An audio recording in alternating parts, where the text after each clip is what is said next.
orasyon sa sakit ng ngipin.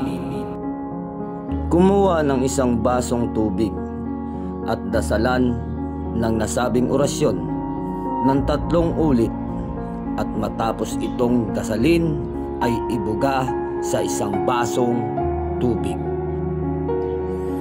Ang isang basong tubig na may dasal ay lagyan ng ilang butil ng asin at ito ay tunawin.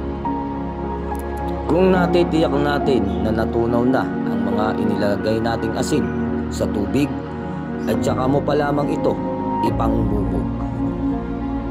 Sa mga interesado sa mga ganitong uri ng usapin at ganitong mga video, ay hinihiling ko lamang po na i-share natin ang aking mga video upang kami ay magkaroon ng kasipagan na gumawa pa ng maraming video na maipagkakaloob natin sa inyo.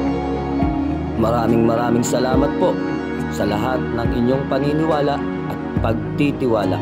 God bless you more, mga idol.